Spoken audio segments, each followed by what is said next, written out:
Shaherkhali switch gate বঙ্গোপসাগরের ফেনী মোহনা পার হয়ে শাহেরখালী ডেকিংয়ের পাশে শুক্রবার এলেই এখানে অনেক জনসমাগম হয়। একটা ট্যুরিস্ট পয়েন্টের মতো। আশেপাশে যারা চাকরি করেন তাদের ফ্যামিলি থেকে শুরু করে আশেপাশে গ্রামের লোকেরাও এখানে আসেন।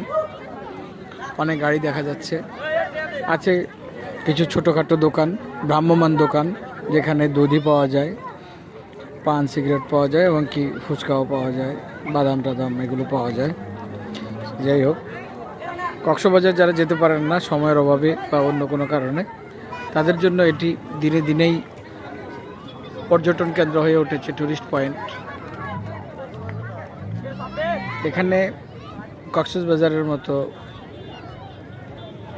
সেভাবে নামা যায় না, কারণ সেরকমভাবে এটি তৈরি করা হয়নি বা এটা তৈরি হয়ে ওঠেনি। তো অনেকদিন পরে আজকে আসলাম, আসে দেখতেছি বেশ কিছু ছেলেপেলেরা এখানে ঝাঁপ দিয়ে পড়ছে, আনন্দ করছে। দামাল ছেলেরা, গ্রামের দামাল ছেলেরা যেরকম আগের দিনে নদীতে ঝাঁপ দিয়ে গোসল করতেন, সেরকম আনন্দ নেওয়ার চেষ্টা করছে। আমাদের প্রাত্যহিক জীবন খুবই কঠিন, যেখানে আমাদের সুস্থ সময় খুবই কম, শান্তির সময় খুবই কম, আমাদের রিক্রিয়েশনের খুবই অভাব। তো আমরা যে যেভাবে পারি নিজেদের কিছুটা আনন্দ দেওয়ার চেষ্টা করি। নিজেদেরকে সময়টা নিজেরাই খুঁজে নিতে হয়, যার যেখানে যেমন করে ভালো লাগে সেখানেই খুঁজে নিতে হয় তার আনন্দ। তো এখানে শাহেরখালী যে সুইচ গেটটা, এটা একটা সুইচ গেট, ছোট্ট, এরকম অনেকগুলো সুইচ গেট আছে।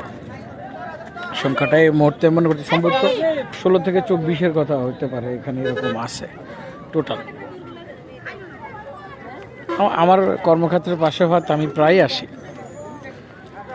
হয়তো বা এই বছরটাই এই সুযোগটা শেষ হয়ে যাবে যদি এখানে আর কোনো নতুন প্রজেক্ট না হয়।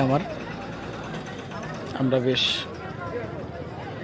আনন্দ উপভোগ করি কিছুটা সময় এখানে।